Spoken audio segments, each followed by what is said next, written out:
आज मैं आपके लिए लेके आया हूँ एक भूतिया घर का किस्सा। ये एक हकीकत किस्सा है जो मेरे साथ हुआ, या यूँ कहो कि हमारे साथ हुआ। मैं 17 साल का एक लड़का हूँ जिसका एग्ज़ाम्पल बाकी बच्चों को दिया जाता है कि अगर नशा करोगे तो शोभित जैसे हो जाओगे, जो कि सही भी है। पर मुझे फ़र्क नहीं पड़ता लोग मेरे बारे में कुछ भी सोचें, मैं तो अपनी ज़िंदगी खुल के जीने वाला हूँ। देखो यार, एक ही लाइफ है, पता नहीं कब जान चली जाए, तो जी भर के जियो। खैर, मैं 10th क्लास में पढ़ता हूँ। तुम लोग समझ ही गए होंगे कि मुझे क्या क्या सुनना पड़ता है, पर नहीं, मैं एक छोटे से टाउन में रहता हूँ अपने भाई के साथ। मेरा भाई मुझसे सिर्फ थोड़ा ही बड़ा है, तो मुझे बोलने वाला कोई नहीं है। मैं अक्सर अपने फ़ोन में डूबा रहता था और अब मैं नशे में भंड रहता हूँ। मेरा एक दोस्त है, हम लोग उसे एहसान भाई कहकर बुलाते हैं। बेचारा नाइस गाय है। खैर, मैंने उसे थोड़ा बहुत दुनिया में रहने का सबक बता दिया है।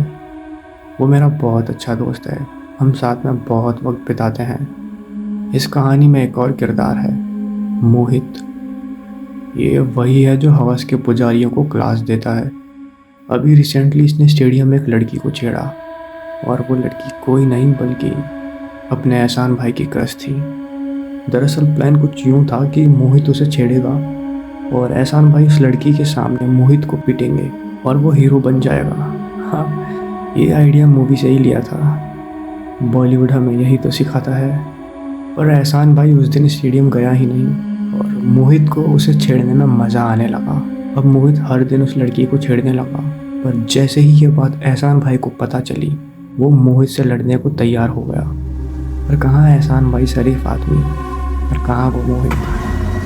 तो मैंने एहसान भाई को कहा कि हम ऐसा करते हैं, मोहित को भूतिया घर ले जाकर छोड़ देते हैं। दरअसल उस भूतिया घर के बारे में मोहित को पता नहीं था। एहसान भाई बहुत गुस्से में था, तो वो मान गया। और आज वही दिन है जब मोहित को उस भूतिया घर पर लेने वाले हैं। पहले मैं आपको उस भूतिया घर का एक छोटा सा इंट्रो दे देता हूँ। दरअसल ये कहानी है एक भूतिया घर की, जो कि नदी के किनारे है, बाकी घरों से काफ़ी दूर, एकदम सुनसान।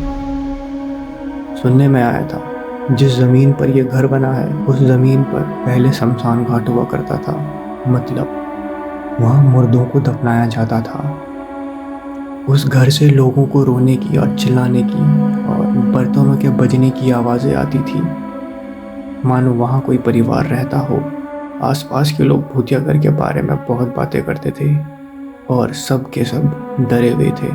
और एक दिन वहाँ गांव के लोगों ने हमारे टाउन के लोकल देवता को बुलाया ताकि उस भूत को भगाया जा सके। लोगों ने देवता की पालकी उस घर में रख दी।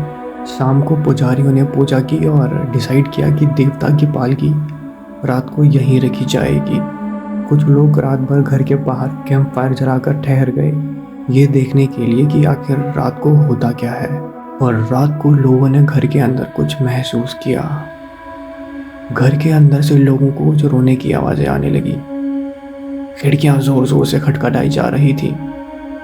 बर्तनों के बजने की आवाज़ें फिर से आने लगी। लोग बहुत डर गए थे, जोर जोर से भगवान का नाम लेने लगे। डर के साथ लोगों ने पूरी रात काटी।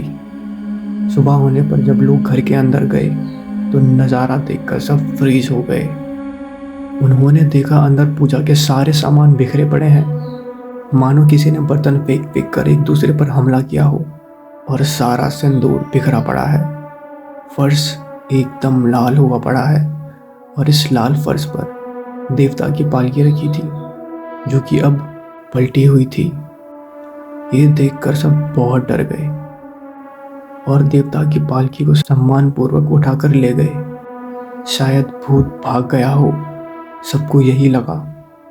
लेकिन कुछ दिनों बाद फिर से उस घर से बर्तन बजने की आवाज़ें आने लगी, चिल्लाने और रोने की आवाज़ें आने लगी। तो ये है उस घर की कहानी। और आज मैं और एहसान भाई मोहित को उसी घर पर लेने वाले हैं।